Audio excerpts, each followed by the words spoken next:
The other day, during an interview, I encountered this question. Upon reflecting and researching, I have come up with an excellent answer, which I'd like to share with everyone for reference. I primarily gathered feedback from the following sources, ranked by priority. My supervisor, the reviewer, the programming community, 2 senior software engineers I know. 1. My supervisor. Although my supervisor didn't provide much feedback, I am incredibly grateful that he predicted my project would only score 8.5 points in the evaluation panel. He advised me to review excellent projects from other students. Through this, I identified the following improvements for my presentation slides. Then I filled up all of these improvements for my project. Measure the performance of each page using Lighthouse. Achieve top 1 SEO ranking on Google and Bing. Collect user feedback via Google Forms. Enhance the completeness of my system's architecture diagram. Deploy the project with Vercel CI/CD. Test system performance with 100 concurrent users. Top 1 SEO Google. 2. The programming community.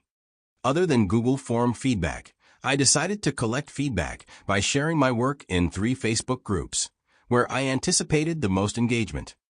Front-End Developer Vietnam. This group garnered the highest engagement and provided the most constructive feedback. HCMUT K20. As an HCMUT K20 student, I posted here. While it attracted less attention, I still received strong support, including a request from a senior to test my system by listing books for sale. Next.js Vietnam. Although less interactive than the first group, I still got meaningful feedback here. 3. The reviewer. During the panel evaluation, my reviewer seemed to be dealing with personal challenges, so my session ended earlier than others with minimal comments. However, I took the initiative to review the detailed feedback he provided to another group, which included the following insights. Vague conclusions. The conclusion must list specific achievements. Readable diagrams. Diagrams should be legible, with no unnecessary white spaces or small fonts. Presentation fluency.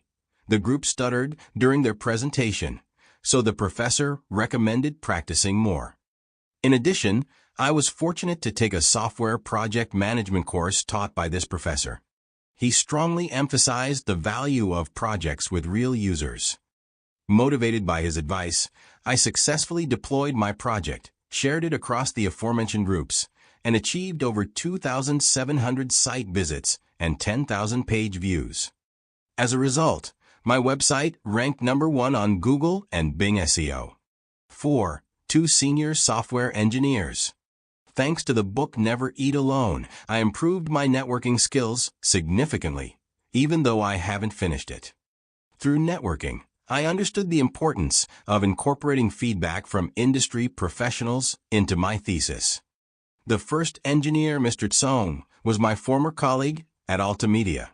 His detailed feedback included: rename the status in my book payment flow from ordered to awaiting payment, following best practices from major e-commerce platforms.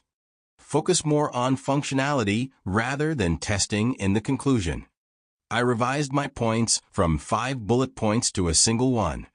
Passed 133 API test cases and 45 integration test cases.